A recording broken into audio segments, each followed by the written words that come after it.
Mga hayop kayo! Pagbabayaran niyo lahat ng ito, isinusumpa ko! Anak ko, babalikan ko kayo! Tulungan niyo ako! Nay!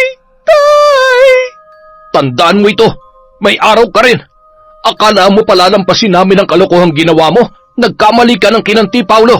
Salamat sa tulong mo, anak ko, April. At sana, habang may panahon ka pa'y makawala ka sa gantong klaseng lalaki. Walang kwenta, dahil sa iyong kapangasan na lukuhin at saktan ng anak ko. At ang pagkamatay ng bata na sariling dugot laman mo, tanggapin mo ang kaakibat na sumpa ng iyong mga kasalanan.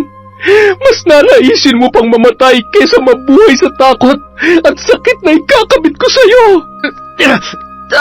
Wag! Maawa ka! Sino ka? Bakit mo ginagawa sa akin to? Sino ka? Anong kasalanan ko sa iyo? Taon 2018, Bicol. Habang nagluluto ng hapunan ang mag-asawang Marta at Pedro, ay abala naman sa pagsasampay ng mga damit ang kanilang nag-iisang anak na si Riza. Napasilip naman ang dalaga sa dalawang lalaking papasok sa tarangkahan ng kanilang hanap buhay. Ang isa sa mga yon ay si Ivan. Nasa unang taon pa lamang siya sa sekundarya nung umalis yun. Nagmadali naman siyang tapusin ang pagsasampay. May pagkamahiyain kasi si Riza. Napansin naman agad ni Paulo ang dalaga na hindi niya gaanong namukaan dahil natakpan ang mukha noon na mahaba niyang buhok. Pre, mukhang maganda nga dito sa baryo niyo. Bukod sa malamig ang simoy ng hangin, maganda rin ang tanawin. Loko ka ha? Mukhang iba na namang magandang tanawin ang tinutukoy mo. Huwag kang loloko-loko dito. Baka mamaya pagsisihan mo yan. Nay, Tay, nandito na po kami. Bago tuluyang pumasok sa loob ng bahay ang dalaga, ay pasimple pa yung sumilip sa balkonahe nila Ivan. Nataon naman na nakatingin pa rin sa kanya si Paulo, kaya naman agad niyang binawi ang tingin at pumasok na sa loob ng kanilang bahay. Bit-bit ang isang timba. Ay, nakakahiya. Baka sabihin niya tinitingnan ko siya. Sino kaya yun? Siguro, katrabaho ni Kuya Ivan. Ang gwapo at ang puting-puti niya naman. Mukha siyang anak mayaman. Nay, Tay. Oh, anak, bakit abot taingay ang ngiti mo? Ako po? Nakangiti? Hindi po kaya. Hindi raw. Maupo ka na nga rito at baka nalilipasan ka na ng gutom. Ma, luto na ba yan? Oh, heto na. Maglagay ka na ng pinggan at maghahain na ako. Oh, ayan, masarap yung ginataang langka. Ano po ang sahog, Ma? Ang sahog? Aba, syempre. Ano nga bang sahog nito, pa? Ang pinakamahal na sahog ng nanay mo. Pagmamahal. Pasensya na anak at medyo kinakapos tayo ngayon. Hayaan mo, pasasaan ba't makakaluwag-luwag rin tayo. Kung hindi lang nadisgrasya ng mga peste ang pananim natin sa bukid at maging ang mga palay ay hindi sana tayo... Okay lang naman po, Tay. Masarap naman po magluto si Nanay. Hayaan nyo, kapag may trabaho na ako, matutulungan ko na rin po kayo. Tingnan nyo si Kuya Ivan, mula na nagtrabaho siya sa Maynila, gumanda na yung buhay nila. Tapos, maayos na po ang buhay nila ngayon kesa nun, kaya... Kaya ipipilit mo na naman ang pagtatrabaho sa Maynila. Anak, kaunting panahon na lang naman ang hinihiling namin sa'yo. Ibebenta ko ng ilan sa lupa natin para may pangmatrikula ka sa darating na pasukan. Oo nga naman, anak. At saka, kapag nagtrabaho ka na, mahihirapan ka nang bumalik sa pag-aaral. Tatamarin ka na kapag nasanay ka na sumasahod ka. Pero Nay, Tay, kapag binenta natin yon, sayang naman. Kahit 1 o 2 taon lang na pagtatrabaho at kung mabait ang magiging amo ko sa Maynila, pwede naman hong pagsabayin ko ang... Hindi ka aalis sa bahay na ito. Ano ngayon kung magdildil tayo ng asin o magkanda ko ba ako sa pag-aararo? Basta dito ka lang at hindi ka lalayo sa amin ng nanay mo. Hindi mo alam kung gaano kadelikado ang buhay na malayo sa pamilya. Wala nga tayo ni isang kakilala doon. Pero tay, Sige na, kumain na kayo at magpapahangin muna ako sa labas. Ay. Nababakas sa mukha ni Mang Pedro ang pagkadismaya ng mga sandaling yon dahil sa pagpupumilit ni Riza. Sinundan ng tingin ng dalaga ang kanyang ama at yumuko na tila ba nakukonsensya sa kanyang inasal. Anak, intindihin mo na lamang ang tatay mo. Maging ako ay hindi rin mapapakali kung sakaling mapapalayo ka sa amin. Naaalala mo ba nangyari sa tiya mo noon? Yun ang iniiwasan ng tatay mo. Mapanganib at iba ang buhay sa Maynila. Kaya para sa ikapapanatag ng kalooban namin, pakiusap anak. Ito na sana ang huling beses na pag-uusapan natin ito. Hindi na lamang umimik ang dalaga. Ipinagpatuloy niya na lamang ang pagkain habang pinipigilang pumatak ang kanyang mga luha. Pakiramdam niya kasi ay wala siyang karapatang magpasya para sa kanyang sarili. Hindi niya na nga malayang magawa ang maraming bagay dahil sa hirap ng buhay ay hindi rin siya makatulong kung paano babangon sa buhay na meron sila. Pagkatapos kumain ay agad niyang hinugasan ang pinggan na kanilang pinagkainan. Lumabas yon ng bahay at naglakad-lakad papunta sa may sapa. Yun ang paborito niyang puntahan kapag malungkot siya o kapag mabigat ang kanyang pakiramdam. Nang makarating doon ay agad niyang hinubad ang kanyang tsinelas at itinabi sa may damuhan. Agad na yung nagtampisaw sa sapa at umupo sa isang malaking bato. Sabay na pabuntong hininga na lamang si Riza. Dumampot yon ng ilang puting bato mula sa mababaw na tubig at inihahagis niya yon sa malalim. nakakainis. Lagi na lang bawal. Lahat na lang bawal. Anong akala nila sa akin? Ibon na nakakulong sa hawla? Bakit hindi nila ako hiyaan lumipad at gawin kung anong gusto ko? Ayaw ko ng ganitong buhay. Ayaw ko mamatay na mahirap. Ayaw ko. Matapos humagulhol ay agad yung naglakad papunta sa may kalalimang bahagi ng sapa at lumangoy. Maya-maya, pumikit at nagpalutang-lutang yon upang pakalmahin ang kanyang sarili. Samantala, grabe, busog na busog ako. Ang sarap talaga ng isda at gulay dito sa probinsya, no? Sinabi mo pa, kaya sobrang nakakamiss ang buhay dito eh. Tahimik, payapa, at hindi usok ng mga sasakyan ang malalanghap mo. Parang ang sarap maligo ah.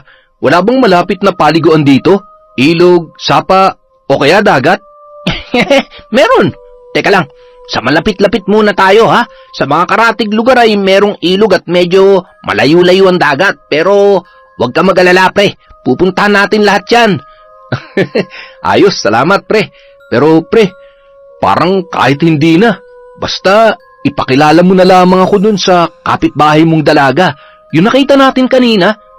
Ah, si Riza. Nako, umayos ka pre. Malilintikan tayo sa tatay nun. Pero huwag ka mag-alala. Baka sakali magkaroon tayo ng pagkakataon.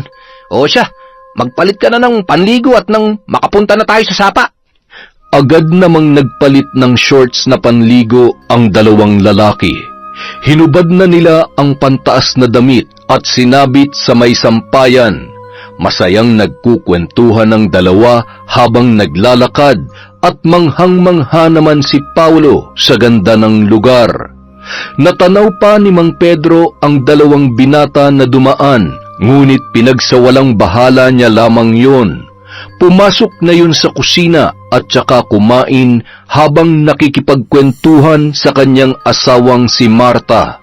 Ano, hindi na naman kumain na maayos yung anak mo dahil napagsabihan? Kumain naman. Huwag ka na magalit. Para namang hindi mo kilala yung anak mo.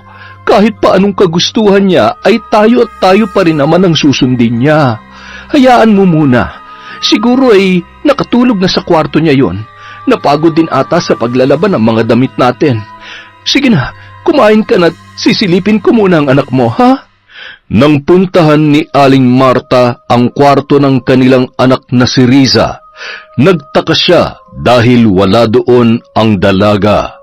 Napangisi lamang yon dahil nababatid niya kung nasaan ang kanyang anak. Hindi pa rin nagbabago ang dalaga mo. Hindi talaga. Matigas pa rin ang ulo. Manang-mana sa'yo. Ano, nakatulog na ba sa sama ng loob?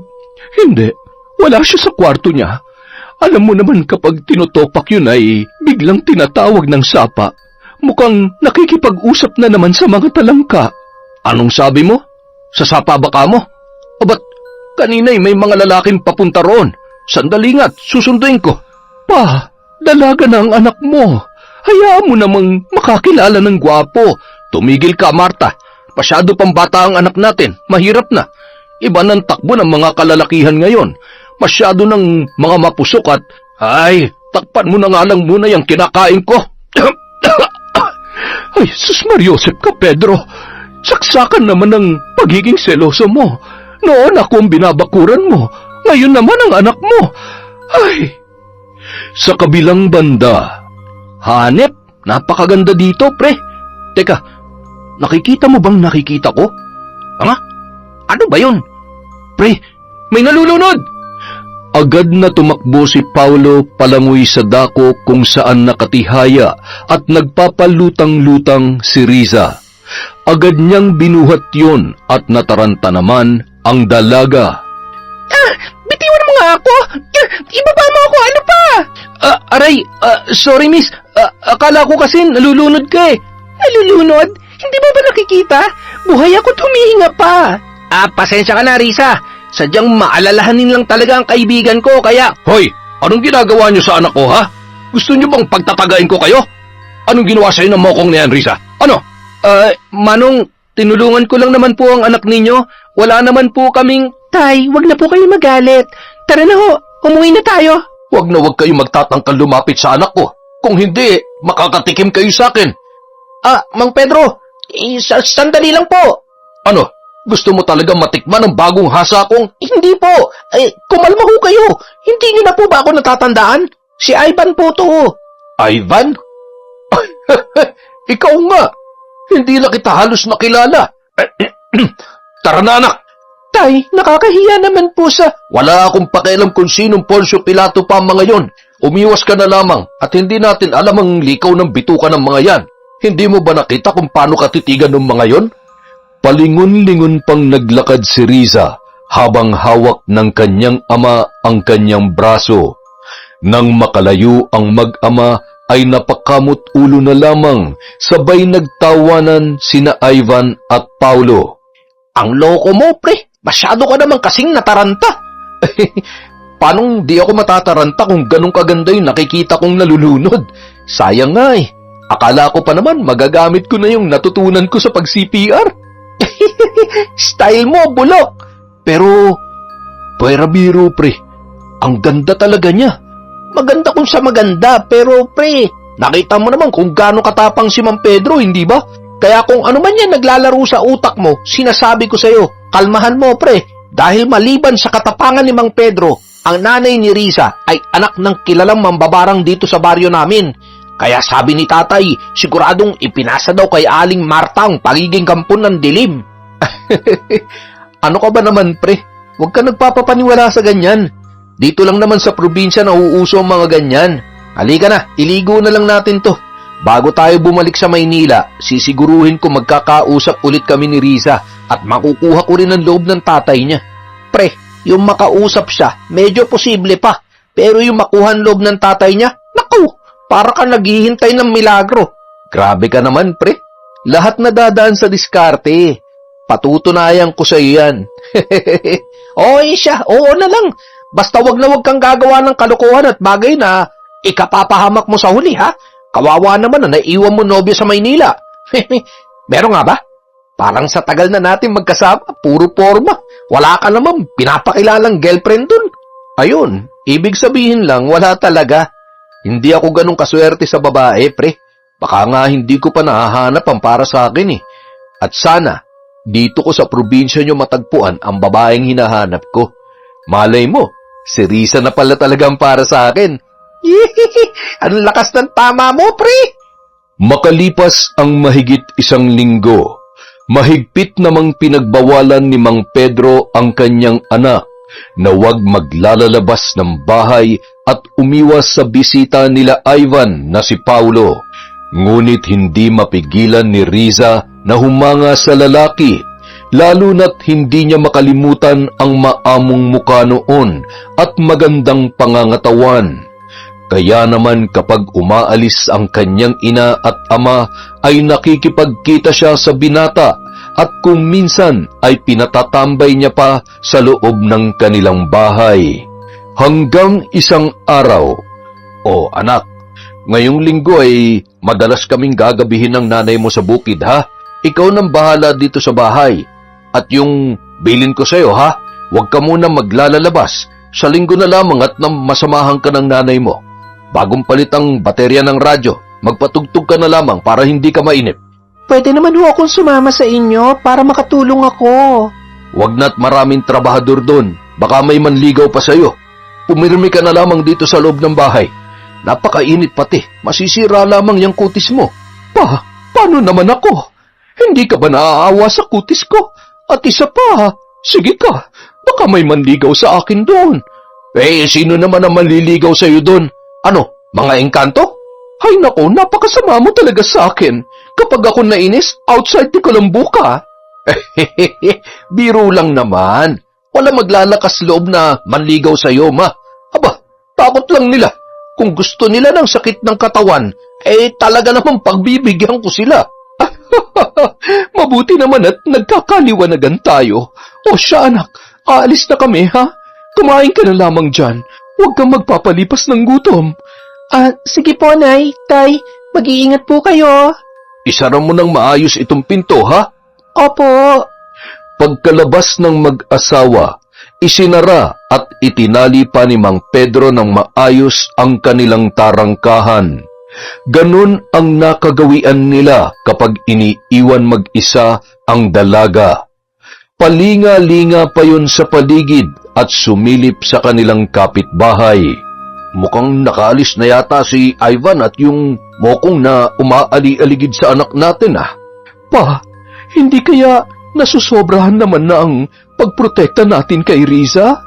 Hindi kaya nasasakal na siya? Baka isipin niya wala tayong tiwala sa kanya. Ma, matalinong anak natin. Siguradong nauunawaan niya tayo. Tsaka, para sa kanya naman ang ginagawa natin Hindi sa wala tayong tiwala sa kanya, kundi sa mga taong nakapaligid. Alam mo naman ang panahon ngayon. Tsaka, kung may isang bagay man akong iniiwasan, yung maulit pa nangyari kay ate dahil sa labis na pagtitiwala. Ngayon pa ba, mapakamag-anak o malapit na kaibigan ay kaya ka rin traidorin. Kaya di bali nang walang kinikilalang kaibigan ng anak natin. Basta tayong mag-asawa, puprotektahan natin siya hanggang sa huli nating hininga. Pa, hindi sa lahat ng oras ay buhay tayo. Paano kapag wala na tayo? Sa tingin mo ba, makakabuti na wala siyang ibang matatakbuhan? Ay, tsaka na nga lang natin pag-usapan yan. Bilisan mo na't baka hinihintay na tayo ng mga kasamahan natin. Hindi na lamang umimik pa si Marta dahil nasisiguro niyang mauuwi lamang sa pagtatalo kapag kinulit niya pa ang kanyang asawa. Samantala, agad na nagpalit ng magandang damit si Riza at sinuklay ang mahaba niyang buhok. Halos maligo rin yun sa pabango at kinuha sa bag ng kanyang nanay ang lipstick na sa unang pagkakataon ay susubukan niyang gamitin.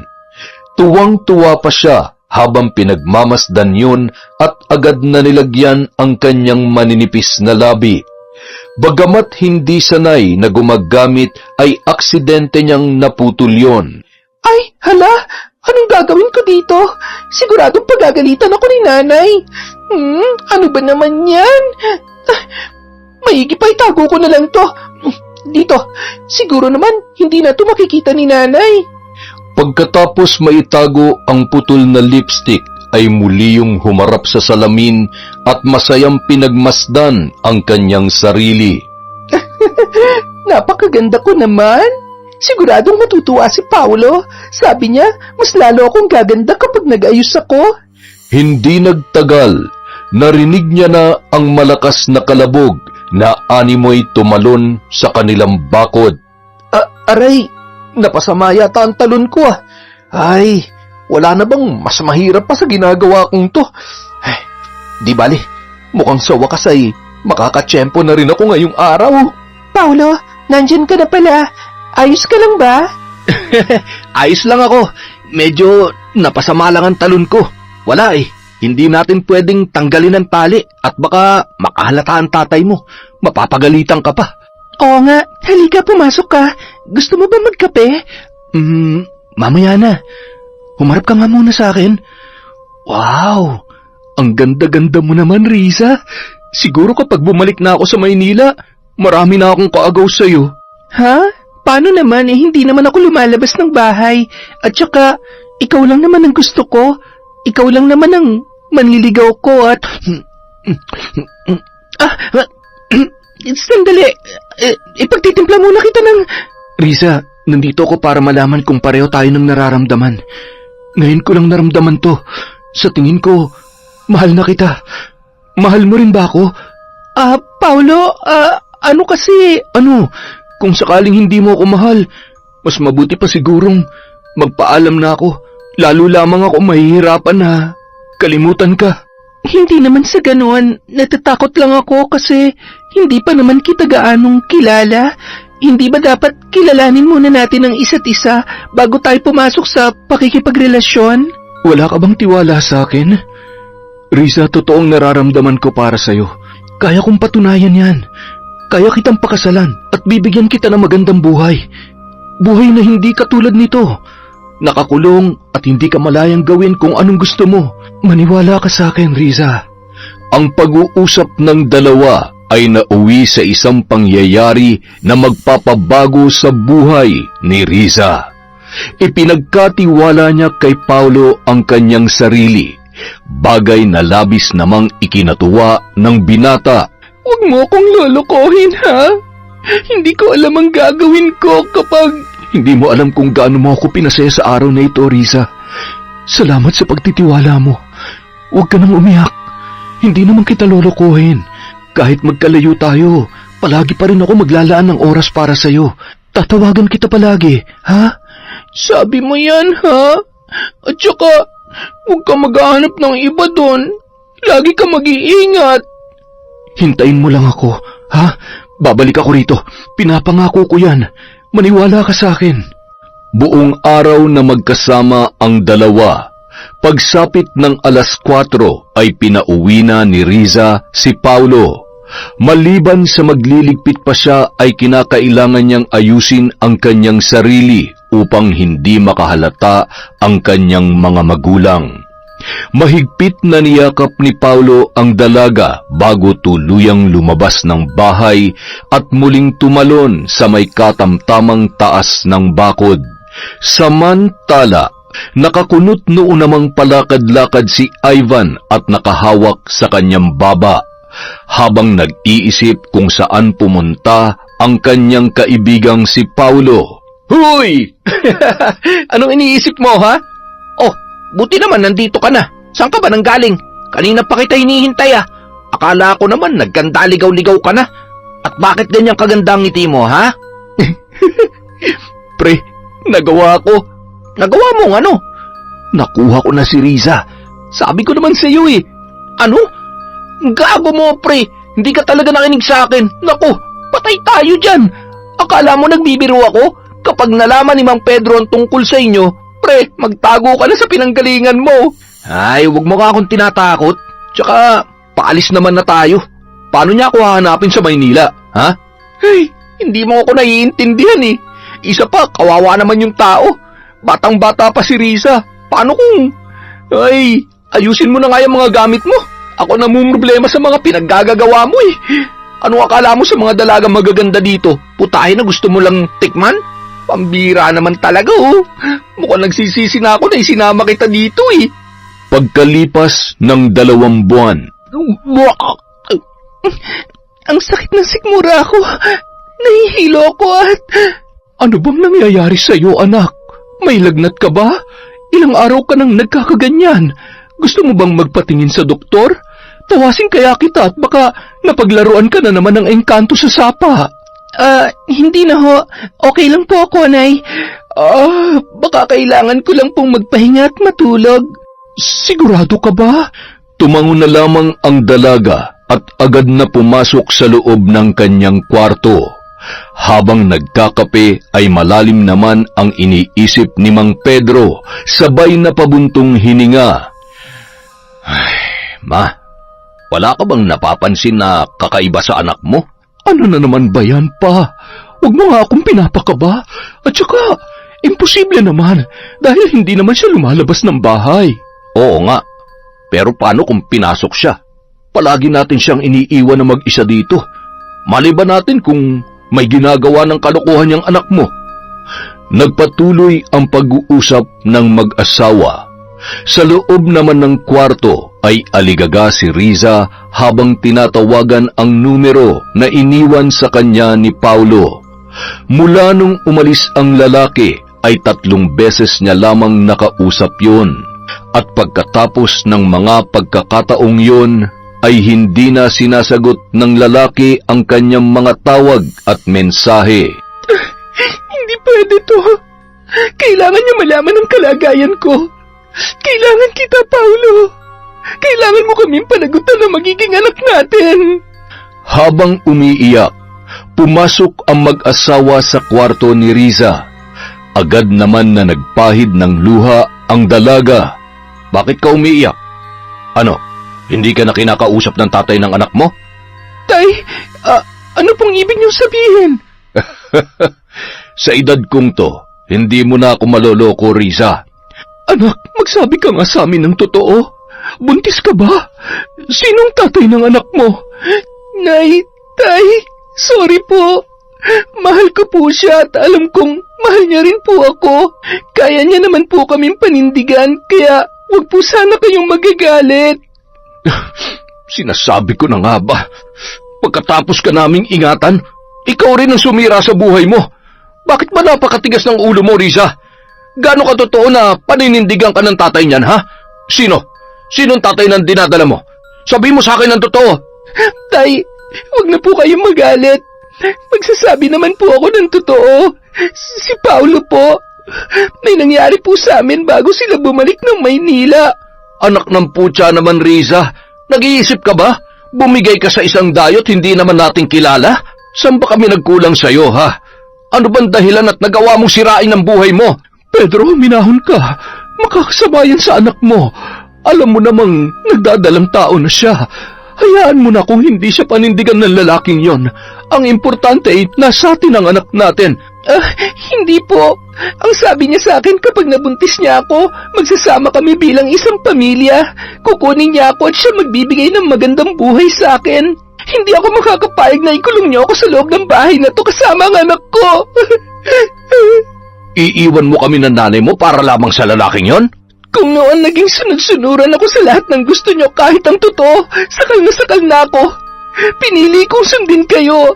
Pero sa pagkakataong to, hindi na ako makakapayag na diktahan niyo ako sa desisyon ko.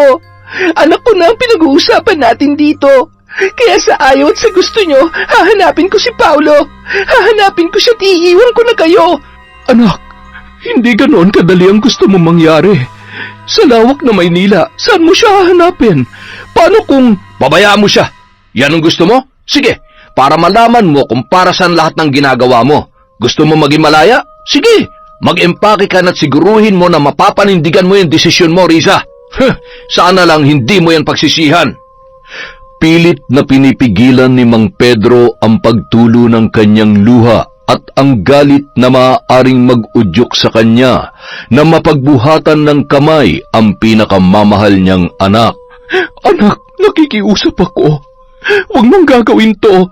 Paano kung may mangyaring masama sa'yo at wala kami doon ng tatay mo para... Nay, tama na. Hindi na ako bata. Pabayaan niyo na lamang ako. Yan ba talaga ang gusto mo? Yan ba talaga ang magpapasaya sa'yo? Mahal na mahal ka namin ng tatay mo. Kaya yung mga sandali na akala mo ay kinukulong ka namin ay hindi para ipagkait sa iyo ang kalayaan na gusto mo, kundi para protektahan ka. Pero kung naging masama kami magulang para sa iyo, sige, iwan mo kami. Ito ang pera. Yan yung pera na naipon namin para sa pangmatrikula mo. Kakailanganin mo yan. Napahagulhol na lamang si Riza habang hawak ang pera na iniabot sa kanya ng kanyang ina. Naroon ang takot sa posibleng kalabasan ng naging pasya niya, ngunit yun lamang ang kanyang naiisip na paraan na ikabubuti ng batang kanyang dinadala. Hahanapin natin ang tatay mo. Hindi ko hahayaang habang buhay na lang tayo sa 4 na sulok na bahay na to. Bibigyan kita ng magandang buhay, anak. Buhay na ipinangako sa atin ng tatay mo. Huwag ka mag-alala. Lahat gagawin ko para mahanap lamang siya. Noong araw ding yun, pagkaalis ni Mang Pedro at Marta ay pumunta si Riza sa bahay nina Ivan. Nadatnan niya roon ang ama ng binata at nagtanong siya sa eksaktong lugar kung saan naninirahan si Ivan sa Maynila. Hindi na yun nagsayang pa ng oras, kaya naman ng araw ding yun ay bumiyahe siya papuntang Maynila. Nang makarating sa terminal ay agad naman siyang sinundo ni Ivan na noon ay nagtataka kung bakit humingi ng tulong sa kanya ang dalaga. Kailangan mo ba ng trabaho? Buti pinayagan ka ng mga magulang mo. Hindi trabahong pinunta ko dito. Pasensya na sa abala. Hindi kasi sinasagot ni Paolo ang tawag ko, kaya ikaw naisip kong makakatulong sa akin para mahanap siya. Ano? Hinahanap mo si Paolo? Bakit? Ano ba nangyayari? Nagdadalang tao ko at siya ang ama. Patay. Matutulungan mo ba ako? Ang problema ay mahigit 1 buwan na rin kaming hindi nagkikita. Ang alam ko ay may inaasikaso siya dahil plano niya magtrabaho abroad. Pero huwag kang mag-alala, siguradong hindi pa nakakaalis yun. Magtatanong ako sa mga kaibigan namin kung saan sila lumipat ng bahay ngayon. Hindi ko na rin kasi makontak ang lokong yun eh. Baka nagpalit na ng number. Ay, salamat sa tulong, Kuya Ivan, ha? Tatanuin ko tong isang malaking utang na loob sa'yo. Nakukonsensya tuloy ako sa nangyari sa'yo. Kung hindi ko sinama yung mokong na yun, di sana. Huwag mong sisihin ang sarili mo. At saka, hindi naman ako nagsisisi sa nangyaring to. Mahal ako ni Paolo, kaya alam ko na matutuwa siya kapag nalaman niya na nagdadalang tao ko. Makalipas ang 3 araw. Pasensya ka na, Riza. Hindi kita masasamahan. Basta, ipakita mo lang ang address na yun sa taxi na sasakyan mo. Hindi naman gaanong kalayuan yan mula dito. Mag-iingat ka, ha? Kung may kailangan kay, tawagan mo na lang ako. Kumain ka muna bago umalis at baka mahilo ka na naman. Sige na, papasok na ako, ha? Tumango na lamang ang dalaga at nagpasalamat. Pagkatapos mag-asikaso ay agad na rin siyang bumiyahe papunta sa address na binigay sa kanya ni Ivan. Pagkaabot ng pamasahe sa taxi driver ay agad na yung bumaba. Ang ganda naman ng bahay nila. Siguro mayaman sila. Sana naman nandito siya at... Habang nakatayo ang dalaga sa tapat ng gate at akmanas sanang pipindutin ang doorbell, may bigla namang humawak sa kanyang braso. Riza? Paolo? Buti nandito ka! Sandali, anong ginagawa mo dito? Ano ba namang klaseng tanong yan? Hindi ka ba masaya na makita ako? Paolo, buntis ako. Nagbungang... Ano? Sigurado ka ba? Sigurado ka bang ako talaga ang tatay niyan? Imposible namang 1 beses lang na may nangyari sa atin tapos buntis ka na agad. Ano bang ibig mong sabihin? Sinungaling ako? Nagumagawa lang ako ng kwento? Okay, sorry. Huwag ka na magalit. Nabigla lang kasi ako. Lintik, ano bang gagawin ko sa babaeng ito? Hindi pwedeng malaman ni Lola ang tungkol sa amin dahil siguradong... Ay, bahala na. Kung gusto mo talagang magkasama tayo, mabuti pa dito ka muna kay Lola. Nakikitira lang kasi ako dito. Kaya lang, hindi niya pwede munang malaman ang tungkol sa atin. Marunong ka naman yata sa mga gawaing bahay, di ba? Teka, naguguluhan ako. Hindi ito napag-usapan natin noon. Ang sabi mo... Please, Riza, magtiwala ka lang sa akin. Aayusin ko ang lahat. konting taste lang tapos magsasama na tayo sa iisang bubong, ha? Magsasama? Hindi ba't papaalis ka? Hindi ako aalis. Bakit ko naman kayo iiwan ng anak natin? Makinig ka, ipapasok kita bilang kasambahay ni Lola, kung okay lang sa'yo. At least dito makakasama kita at mababantayan. Halika na sa loob. Basta sumakay ka na lang sa mga sasabihin ko, ha? Mahal kita at huwag kang mag-alala. Hindi kita pababayaan. At wala nang nagawa pa si Riza. Mas lamang ang sayang nararamdaman niya nung mga oras na yon. Kaya kahit kahina-hinala ang kilos at mga sinasabi ng binata, ay ipinagsawalang bahala niya na lamang yon. Sino ang babaeng yan?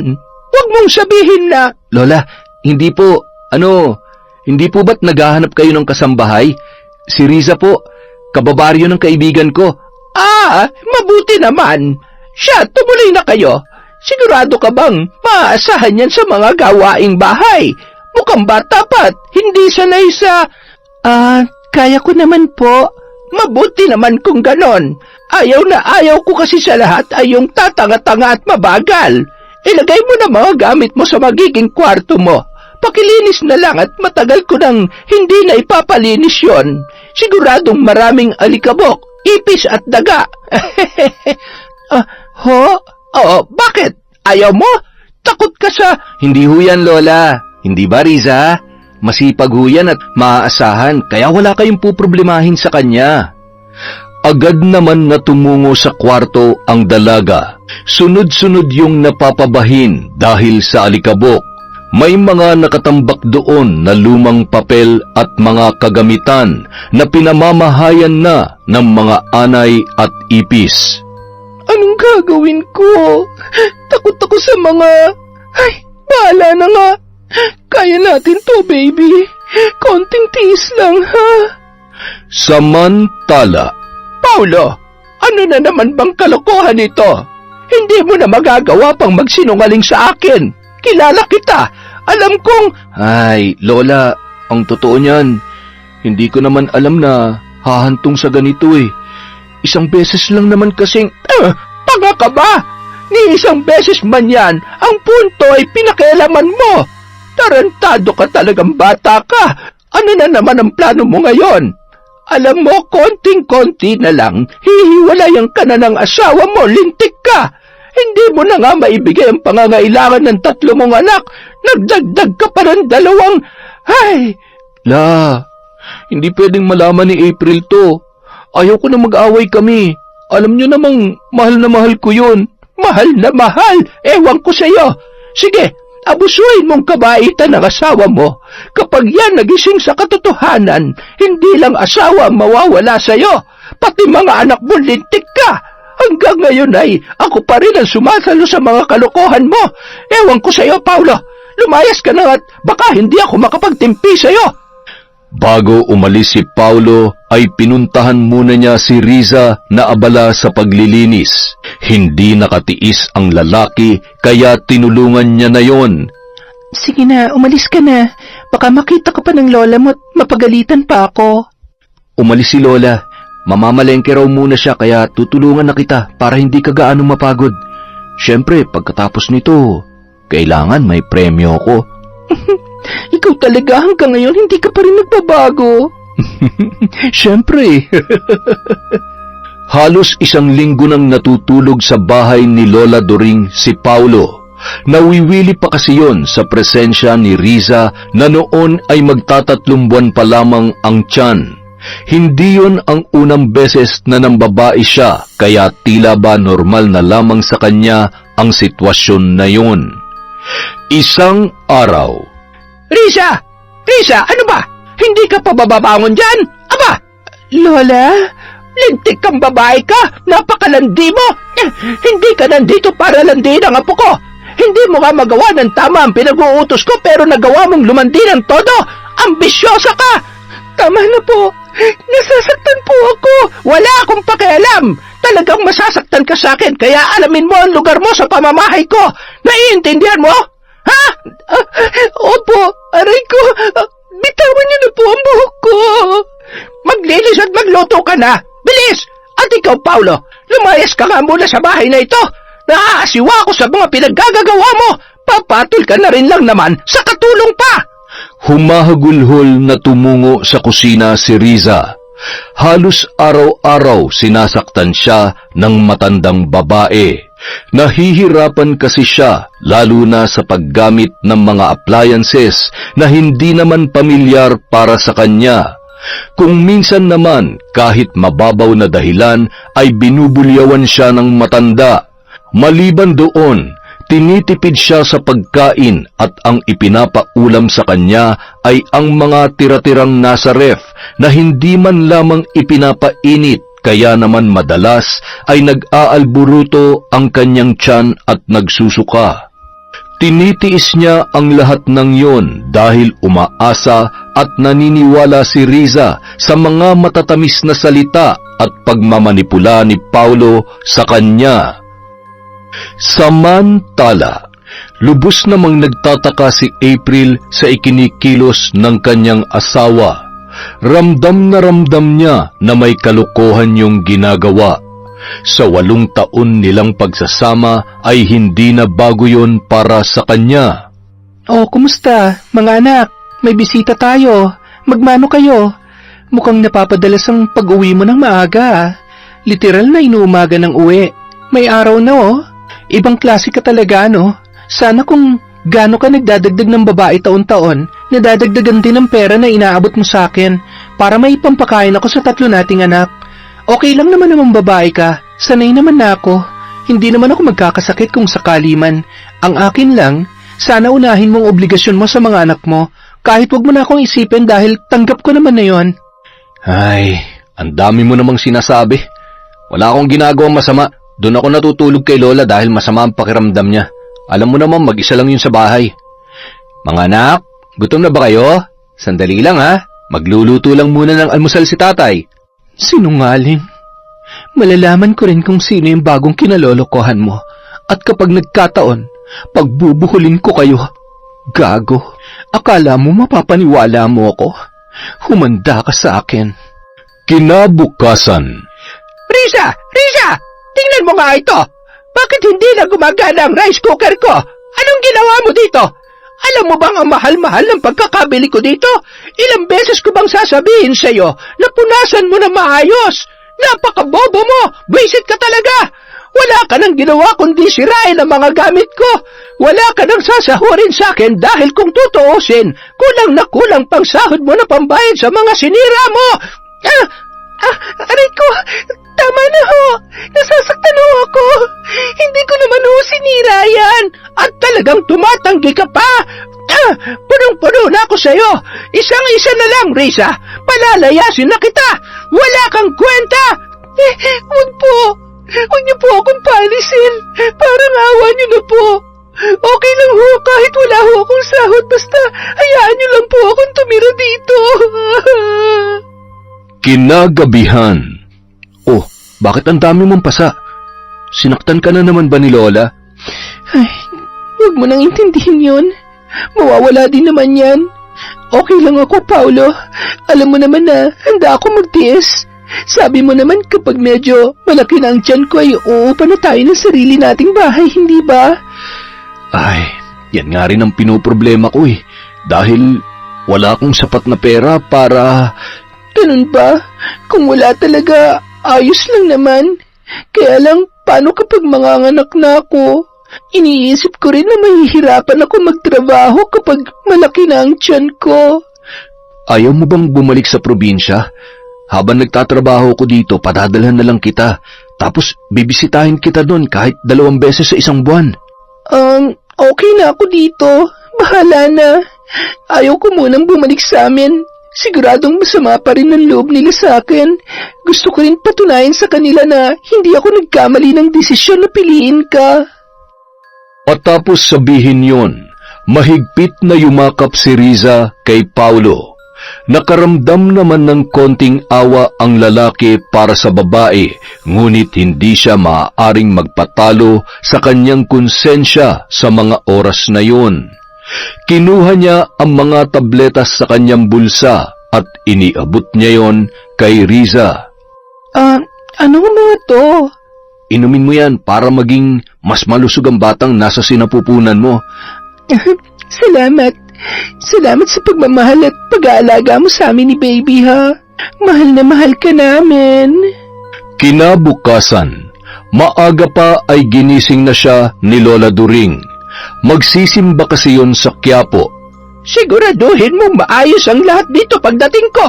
Magwalis ka rin sa labas. At huwag kang makikialam sa gamit sa kusina at baka masira mo na naman yon, nalintik ka. Opo. Sige po, Lola. Bakit ang putla mo? May dugo ka pa ba?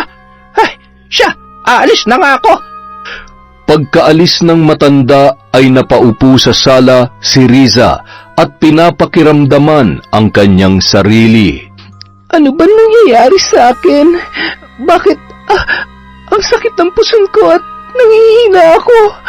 Hindi kaya epekto ng gamot na binigay sa akin ni Paulo to? Siguro, hindi hing sa akin.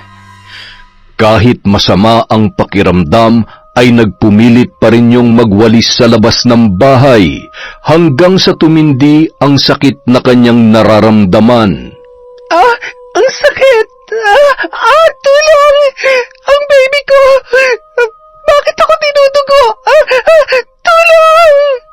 Isang babae ang noon ay sumaklolo sa kanya.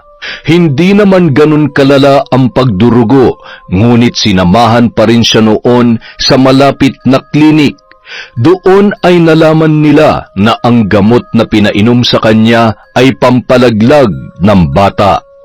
Binalaan din si Riza ng babae na mag-ingat at kilalanin ng husto ang ama ng batang kanyang dinadala. Hindi naman nagpakilala kung sino yon, ngunit labis na nagpasalamat si Riza sa tulong nito. Agad niya ring tinawagan si Ivan para ipaalam ang nangyari sa kanya. Dahil pinagbawalan siyang kumilos ay hindi niya nagawa ang mga ipinag-uutos ni Lola During. Kaya naman, galit na galit yon na sumugod sa kanyang kwarto. Ang kapal na mukha mo para humilata lang dyan. Halika dito, kunin mo yung bag mo at lumayas ka na sa pamamahay ko. Bitawan niyo ako. Ano ba? Sobra na to. Sumusobra na kayo sa pananakit at panghahamak niyo sa akin. Ayan, hindi mo ba nakikita? Buntis ako. Buntis ako at buntik na malaglag ang dinadala ko dahil sa kagagawa ng apo niyo. Sabihin niyo nga sa akin ang totoo. May kinalaman ba kayo dito? Ha? Buntis ako at ang apo niyo ang tatay nito.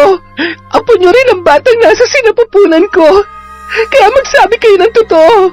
Kayo ba nag-utos sa kanya na painumin ako ng... Huwag mo ako masigaw-sigawan. Hindi ko matatanggap ang batang yan. Ambisyosa ka. Lumayas ka. Naririnig mo ba ako? Lumayas ka. Nagmamatigas ka. Pwes, halika dito. Aray ko. Bitawan niyo ako. Kinaladkad ng matanda papalabas ng bahay si Riza. Malakas ang buhos ng ulan nung mga oras na yon. Matapos itulak ay napaupo pa yun sa lupa, hawak ang kanyang tiyan at patuloy sa paghagulhol.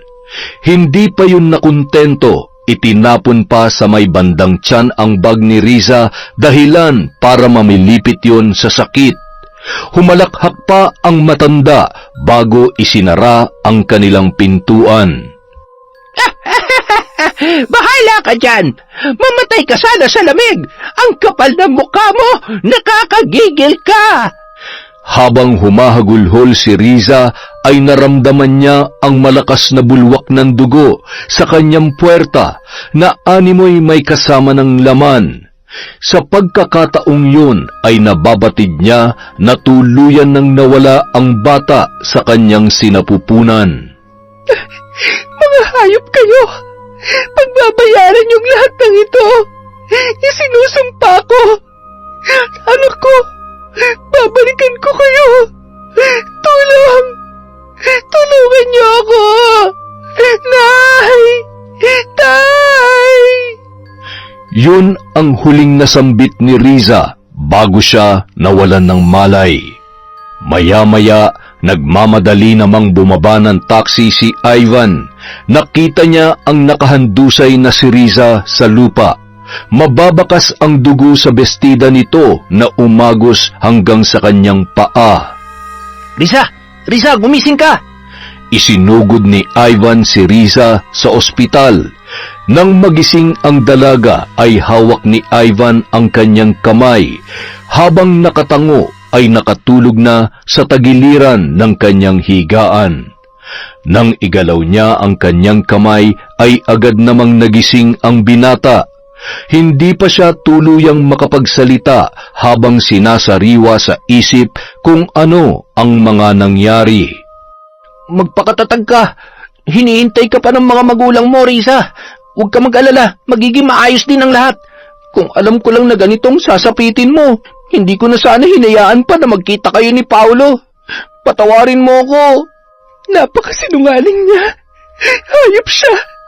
Sinira niya ang buhay ko. Pinatay nila ang anak ko. Mga hayop sila. Hindi ko sila mapapatawad. Kinaumagahan, ikinagulat ni Riza ang pagdating ng kanyang nanay at tatay. Anak, sobrang nag-alala kami sa'yo. Bakit naman kasi ang tigas-tigas ng ulo mo? Tingnan mo nangyari sa'yo. Bakit po kayo nandito? Hindi ba dapat pabayaan niyo na lamang ako? Hindi ako naging mabuting anak sa inyo. Kasalanan kong lahat ng ito dahil hindi ako nakinig at sinuway ko kayo. Pabayaan niyo na lamang po ako, Nay. Tay, hindi ako karapat-dapat sa pagmamahal niyo dahil salbahe ako. Masama akong anak at hinayaan ko na mawala sa akin ang anak ko. Wala akong kwentang ina. Anak, tama na. Marahil ay nagkamali ka. Pero kahit anong mangyari, anak ka pa rin namin. Naligaw ka ng landas, pero alam namin na babalik at babalik ka. At kami bilang mga magulang mo, ilang beses ka magkamali, nandito kami para tulungan ka na itama ang mga pagkakamali mo. Sasamahan ka namin bumangon, katulad ng maliit ka pa. Ilang beses ka mamadapa at masugatan, lagi pa rin kaming nandito ng tatay mo. Mahal na mahal ka namin, anak. Salamat, Ivan. Kung hindi dahil sa iyo, baka kung ano na nangyari sa anak namin. Ay, walang anuman po. Pasensya na po talaga. Hindi ko naman po alam na hahantong sa ganito ang lahat. Maliban sa naging malapit kami magkaibigan sa trabaho nun, hindi ko naman po alam kung anong klaseng lalaki talaga siya. Makalipas ang isang linggo, papabalik na sana sila sa probinsya nang tumawag ang babaeng tumulong kay Riza nang unang beses na nawalan yun ng malay. Kaya naman nagplano muna silang puntahan ang bahay nito, lalo na't sinabi noon na may importante siyang sasabihin kay Riza. Samantala, Ano bang meron? Bakit ang dami mo niluto? May mga bisita ka ba? Oo. At saka para sa mga bata. Unang sahod ko kasi ngayon sa online job ko, kaya syempre, kailangan mag-celebrate. Maupo ka na't ang mga bata. Paparating na rin naman ang mga bisita ko. Excited ka na ba? Excited saan? Na makilala ang mga bisita ko. Malay mo, kilala mo rin sila. Ay, kinakabahan ako ah. Parang ngayon lang ulit kita nakitang ganyang kasaya. April, baka naman may iba ka ng kinalolokohan, ha?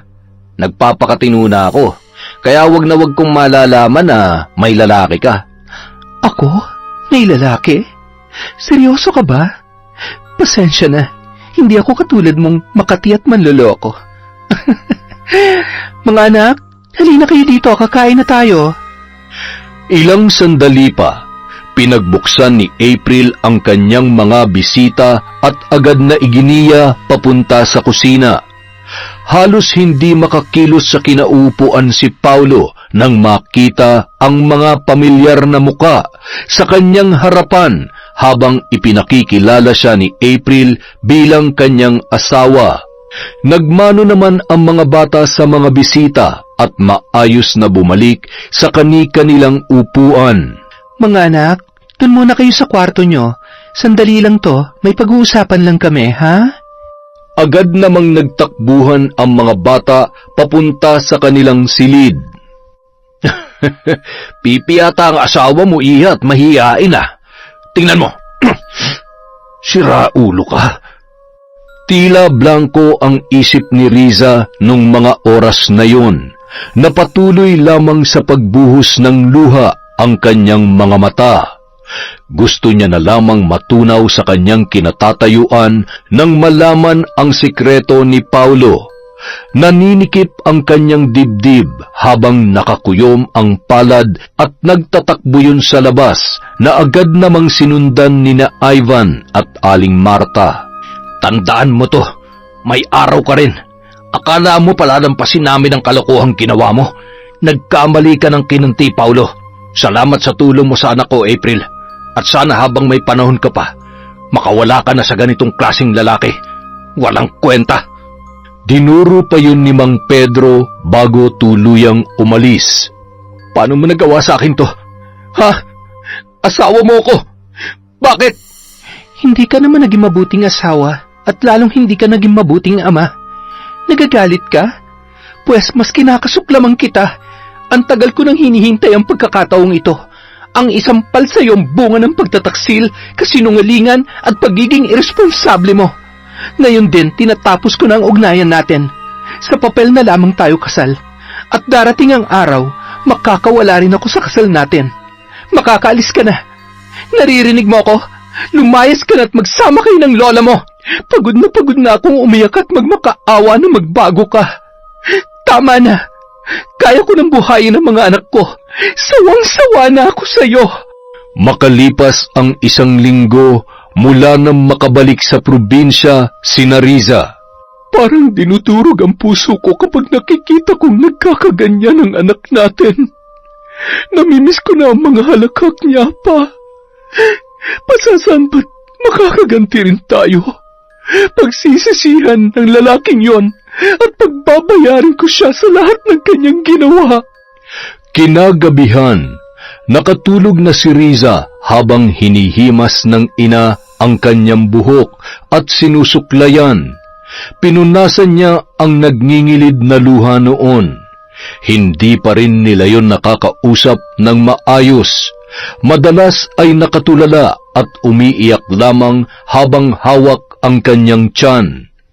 Ang makita sa ganoong kalagayan ang kanilang anak ang nagtulak kay Aling Marta na ituloy ang plano nilang mag-asawa na parusahan si Paulo sa pamamagitan ng barang. Agad na kinuha ni Aling Marta ang mga gamit niya sa pambabarang. Matagal na siyang may alam sa bagay na yun dahil sa isang mabagsik na mambabarang ang kanyang ina. Ipinamana sa kanya ang kaalaman at mga kakaibang kagamitan. Ginamit niya ang ilang damit ng lalaki na napasama sa gamit ni Riza. Dahil sa iyong kapangasan na lokohin, saktan ang anak ko at ang pagkamatay ng bata na sariling dugot laman mo. Tanggapin mo ang kaakibat na sumpa ng iyong mga kasalanan. Mas nanaisin mo pang mamatay kaysa mabuhay sa takot at sakit na ikakabit ko sa iyo. Sa bawat tusok ng tinik, pagpatak ng kandila at bawat insekto ay hudyat ng iyong kamatayan. Kamatayan na dadaan muna sa hindi mo may paliwanag na sakit at paghihirap na ngayon mo lamang mararanasan. Manikluhod ka man at humingi ng kapatawaran. Hindi mo na matatakasan ang bunga ng iyong kasalanan. Lahat ng sakit at kamalasan ay isa sa iyo, Paulo. Samantala, hindi ka ba talaga titigil sa kakainom, ha? Kahit magpakalunod ka pa sa alak, hindi ka na babalikan pa ni April. Kung ako sa iyo, ayusin mo yan sarili mo. Patunayan mo sa kanya na handa ka magbago. Pilitin mo magkaroon na maayos na buhay dahil hindi sa lahat ng panahon ay nandito ako. Paano kung... Nalinig ka pa dibdib ko? Apo, hindi ako makahiga. Tulungan mo ako. Lola, gumising ka. Hindi mo ako pwedeng iwan, Lola. Kailangan ko kayo. Lola! Lola! Labis na nagdamdam si Paulo matapos mailibing ang kanyang lola, lalo na't hindi man lamang pumunta sa burol ang asawa at kanyang mga anak. Nababatid niya na ganun na lamang kalaki ang galit ni April sa kanya. Isang gabi, habang paulit-ulit niyang tinatawagan si April at patuloy sa pag-inom ng alak, ay may narinig siyang iyak ng sanggol. Hinahanap niya kung saan yon nagmumula. Tumungo siya sa isang kwarto na dating silid ni Riza nung naninirahan pa yun doon bilang kasambahay ng kanyang lola. Napakunot noo siya nang wala naman siyang nakita sa ibabaw ng higaan, kaya gumapang siya sa sahig at doon ay nakita niya ang isang duguang sanggol na umiiyak at nakaluwa ang mga mata.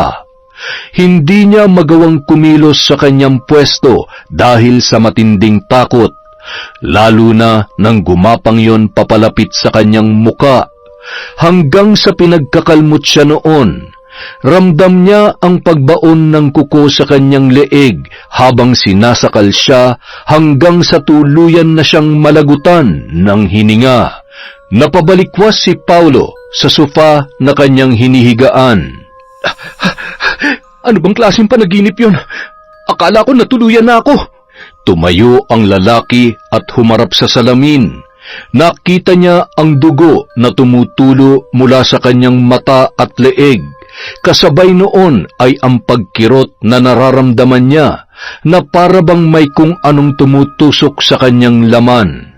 Napasigaw ang lalaki dahil sa sakit, sabay bumagsak ang salamin at nabasag yon. Ang mata ko! Aray! Hindi ko na kaya! Ang sakit! Nagpagulong-gulong ang lalaki habang nakatakip sa mata ang kaliwat kanang kamay niya. Wag! Maawa ka! Sino ka? Bakit mo ginagawa sa akin to? Sino ka? Anong kasalanan ko sa'yo?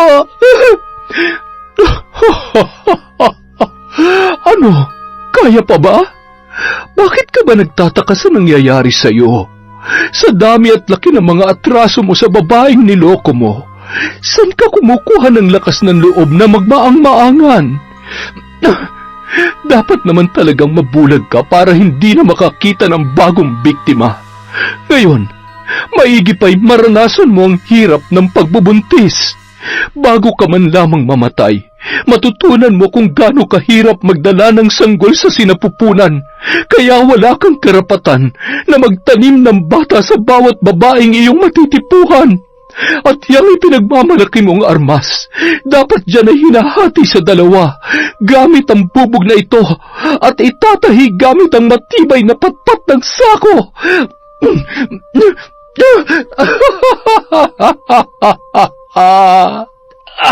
Ang tiyan ko! Bakit lumalaki ang tiyan ko? Tulong!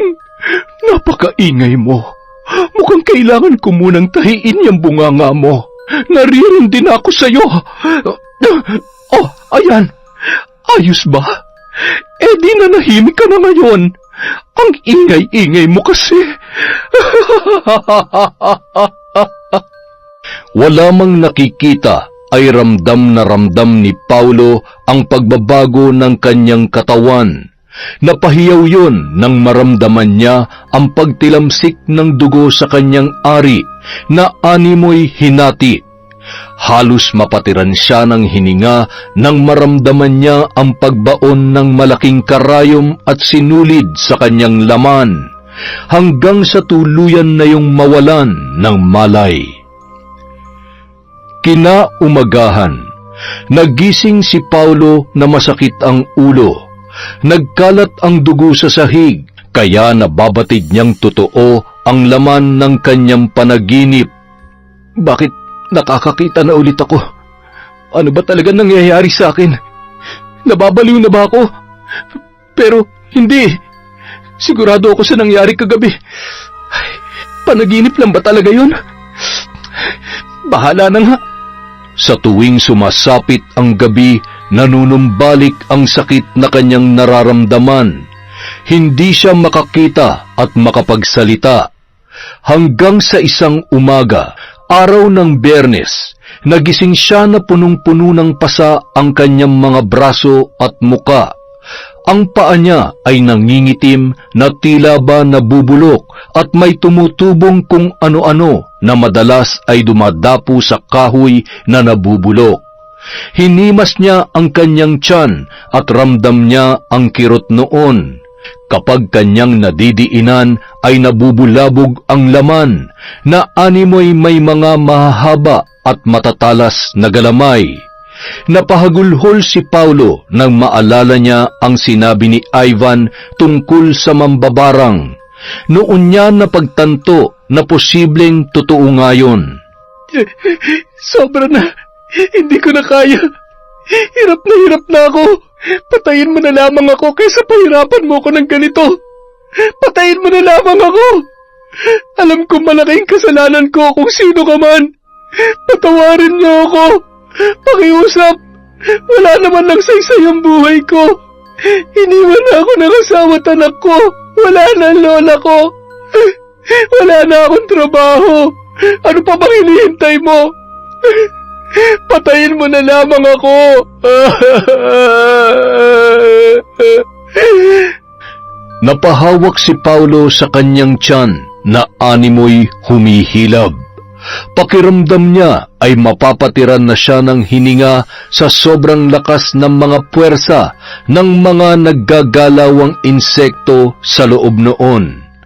Hanggang sa may mga naglabasan sa kanyang ilong, tainga at muling tumutulo ang dugo sa kanyang mata. Ibinukanon ang kanyang bibig at sumuka ng kung ano-anong di pangkaraniwang bagay na may mga halong putik at buhangin hanggang sa bawian na yon ng buhay. Nang araw ding yun, dala-dala ni April ang dokumento na papipirmahan niya sana sa lalaki. Pumatak ang luha ni April nang makita sa ganoong kalagayan ang ama ng kanyang mga anak. Ngunit mas nanaig ang galit sa ginawa nito sa kanya. Gayunpaman, pinili niya pa ring gawin kung ano ang nararapat. Yun ay ang mailibing ng maayos ang kanyang asawa at tuluyan ng mamuhay ng malaya at payapa kasama ang kanyang mga anak. Kung malaking kasalanan na sukuan ang relasyon nating dalawa, kapalit ng kapayapaan na nararamdaman ko ngayon, handa akong ihingi ng tawad to sa Diyos. Pero alam mo kung gaano ko nagtiis at naghirap sa ilang taong pagsasama natin. Kung meron man akong pinakatamang nagawa, yun ay ang tulungan si Riza.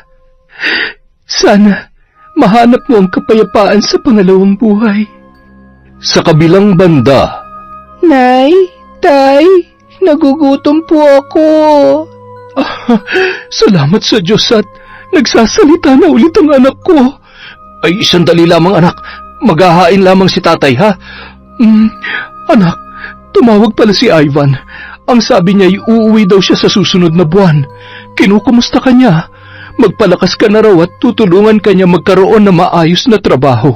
Hay, nakakahiya naman kay Kuya Ivan. Lagi na lang niya akong tinutulungan. abay, dapat lang dahil... Pa, ayan ka na naman. Ay, oo na. Siya, anak, bumangon ka na at kumain ka na. Masarap yan. Siyempre, luto ng nanay mo yan at ako ang naggayat. Kumain ka na marami, ha? Masaya namang pinagmamasdan ng mag-asawa na halos maubos ang laman ng pinggan ni Riza. Nangangayayat na rin yon dahil sa labis na depresyon na kanyang pinagdadaanan. Nay, Tay, salamat po.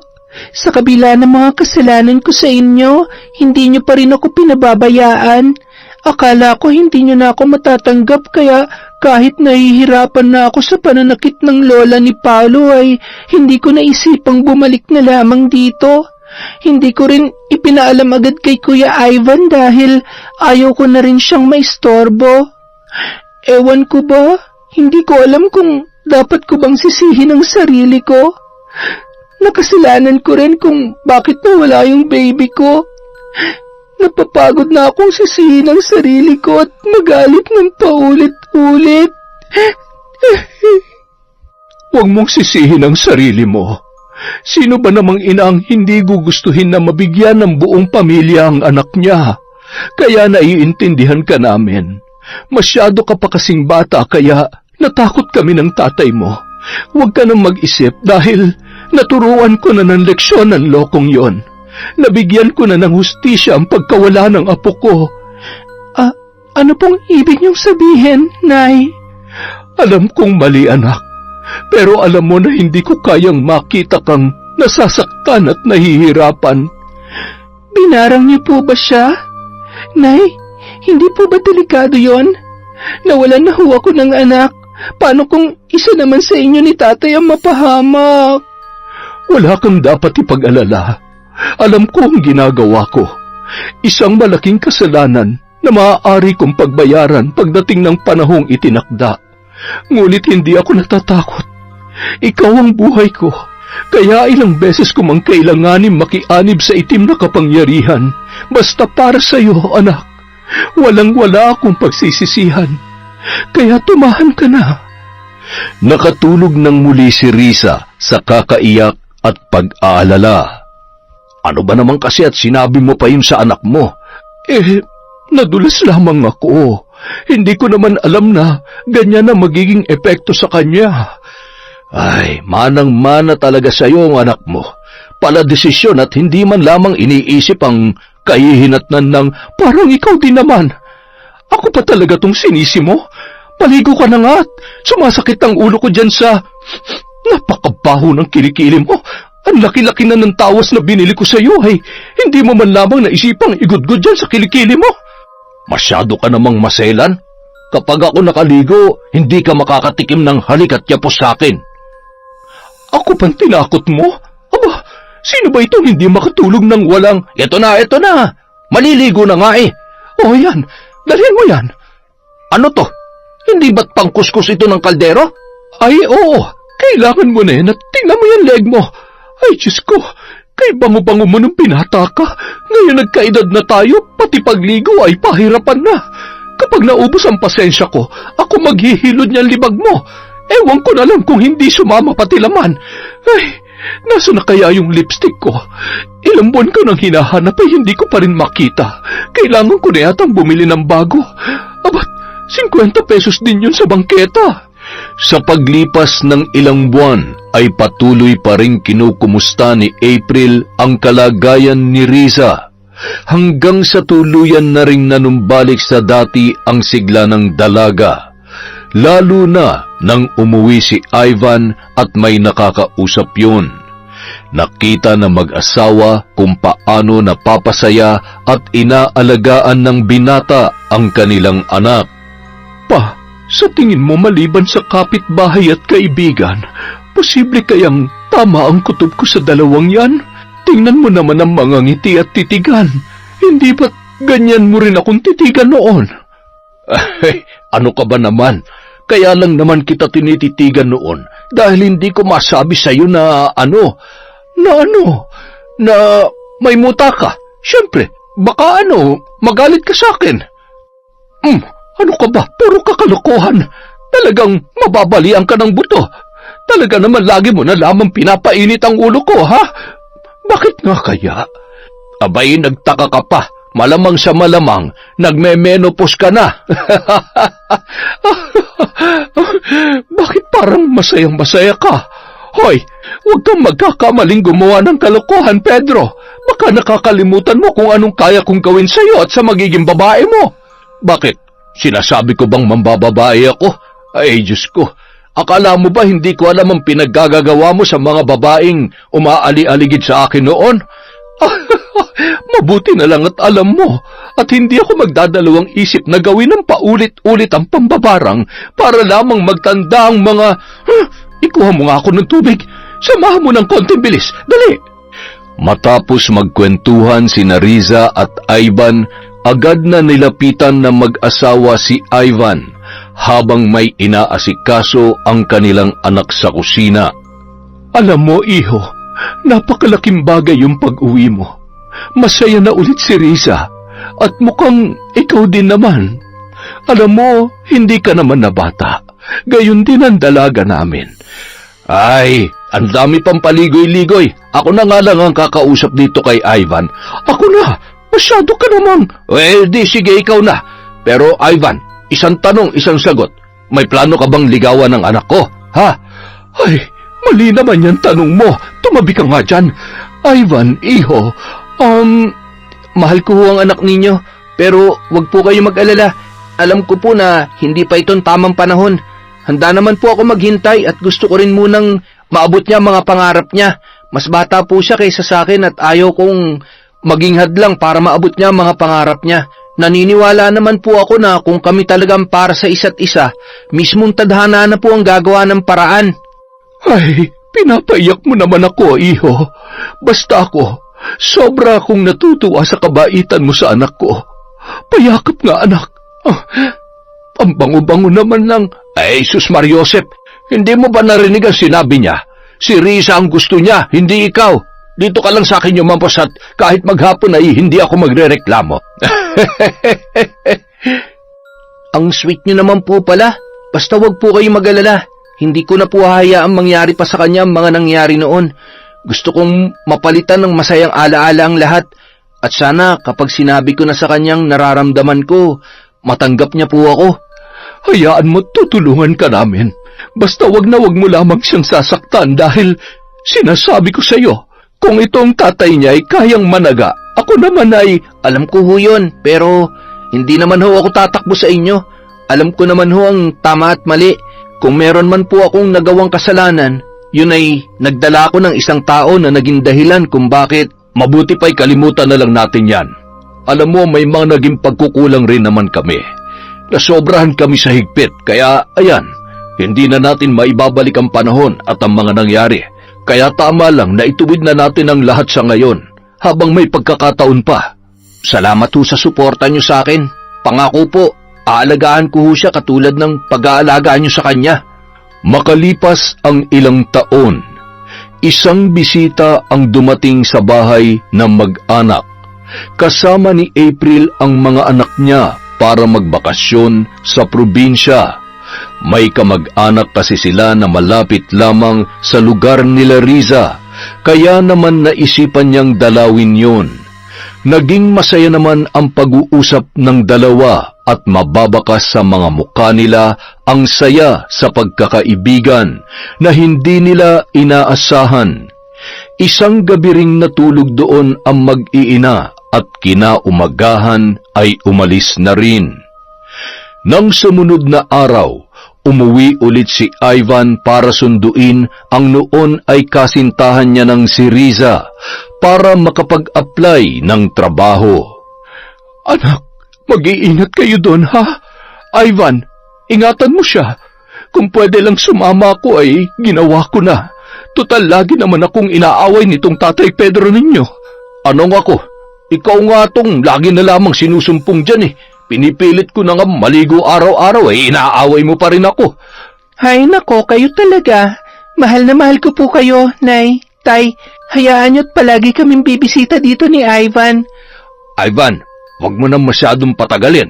Pakasalan mo na yan bago magbago ang isip at baka... Tay, huwag kayong mag-alala. Ako na ho magpo-propose sa kanya. Kayo talaga. Ikampante nyo ang isip ninyo. Mag-enjoy ho kayo na walang inaalalang anak na matigas ang ulo. Ako na pong bahala sa dalaga ninyo. Mamahalin ko siya ng buong buo. Pagbalik ho namin dito, ano po bang gusto nyo? Isang apo? Dalawang apo? Abat, gawin mo na kayang 3 para maraming hinahabol-habol at sinasaway si Pedro. Siya, mag-iingat kayong 2. Mahal na mahal namin kayo. Masayang-masaya ang mag-asawa na kumakaway kina Riza at Ivan na noon ay naglalakad bit-bit ang kanilang mga bag papunta sa sakayan.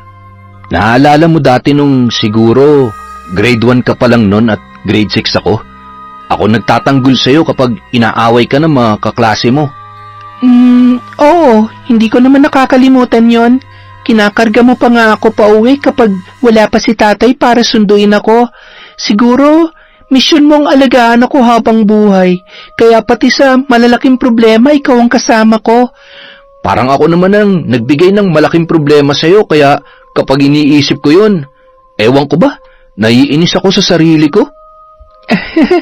Love, kalimutan na natin yon. Tapos na yon. Hindi mo kasalanan at lalong hindi mo ginusto yon. I love you. Mas sobrang mahal na mahal kita at ayaw ko nang makita ka pang umiiyak dahil malungkot o nasasaktan ka. Gusto ko ikaw ang magiging pinakamasayang girlfriend at syempre, magiging asawa ko na. Samantala, Hoy, ano ba't nakatulala ka dyan? Umiiyak ka? Ako? Umiiyak? Ano akala mo sa akin? Sus, umiiyak ka nga eh. Ay nako, namimiss mo na naman ang anak mo, no? Abay, nasa terminal pa lang yon. Pwede mo pang pigilan kung gusto mo. Ay, puro ka na lamang kalokohan. Yakapin mo na nga lang ako. Nalulungkot ako. Dalian mo. Huwag ka na malungkot. Masayang masaya naman na ang anak natin. Ma, alam mo, nagsisisi ako na isa lang ang anak natin. Dapat pala 3 o 5 para kapag may nag-aasawa may naiiwan pa dito sa bahay. Tingnan mo, napakalungkot na. Humihirit ka pa talaga eh. Hindi na nga natin maibigay ang masaganang buhay sa anak nating nag-iisa. Tanggapin na lamang natin yon. Anak lang natin siya. Hindi natin siya pag-aari. May sarili na siyang buhay. At tayo, habang buhay natin siyang susuportahan sa kung anumang makabubuti para sa kanya. Huwag ka nang umiyak, mahal kong asawa. Ang asim mo naman. Magsaing ka na doon at gabi na. At saka, magigib ka na rin ng inumin dahil kaunti na lamang yon. Maligo ka na rin pati kung gusto mong tumabi sa akin mamaya. Ay, teka, ano yung nasa ilalim ng aparador? Kuhanin mo nga pa. Alin ba? Aray ko, ang likod ko. Ano ba naman kasi at nandito ito sa kasulok-sulukan? Aba, ito yung lipstick na paborito ko. Ay, bakit ganito nang itsura nito? Ay, di bale, nakabili naman ako ng bago. Ay, tulungan mo nga akong tumayo at talaga namang, siya. Humawak ka sa braso ko. Ay, nako, tumatanda na talaga tayo. Ay, nako, muntik pa tayo mahulog. Ay, ang ganda pa rin talaga ng misis ko kapag tumatawa. Yon, napakaganda na naman po ng kwento natin ngayong araw. At dahil dyan, meron na naman tayong shout out. Simulan natin kay Giselle Colamar, kay Maria Fe Boy Banting, hi kay June Galedo, hello kay Frederick Gana-Gana, hello din po kay Caroline Doong, kay Ami Viray from Talim Island, Binangonan, Rizal. Hello po kay Jenjen Vlog from Taiwan. Shout out kay Mel Gomez from Dubai, kay Mami from Doha, Qatar. Hello po kay Alma Naong, kay RV10, kay Jonah Libertario from Saudi Arabia. Hi po kay Gemma Kalibayan from Kuwait, kay Chloe Dia. Hi kay Willie Galvez, kay Michelle Esperon, I Love Resort Pinay, kay Arlene Lebra. Shoutout din po kay Genevieve Virtusio, kay Jeanette Sanico. Hi po sa mga taga Lelemaan, Pangasinan from Ginalyn Sibayan. Hi kay Princess Alexis Grefaldia at Maria Grace Grefaldia. Hello po kay Jeanette Takazawa, kay Ryan Alva, Loretta Bobes, Riza Kahayag at Elidia Bobes. Hi po kay Emro Strong FW, kay Jeneline Mix Vlog, kay Zairab Sharif. Hello po kay Glenda Galido, kay Miss Maura, kay Estelita Reyes. Shout out po kay Mia Aspa, kay Eric Umali, kay Wilma Cruz from Quezon City, kay Justine Grace Dignos, hi kay April May, kay Doris June Subere at Tanggote family from Bacolod. Hi kay Mukbanger 21 Mix, kay Alfredo Alano, hello po sa lahat ng taga-Antipolo dyan. Sa Soto at Gabriel family from Candao Uy, Dumaguete, from Cataleja, Soto. Maraming salamat po sa walang sawang pagsuporta sa Kwentong Enteng.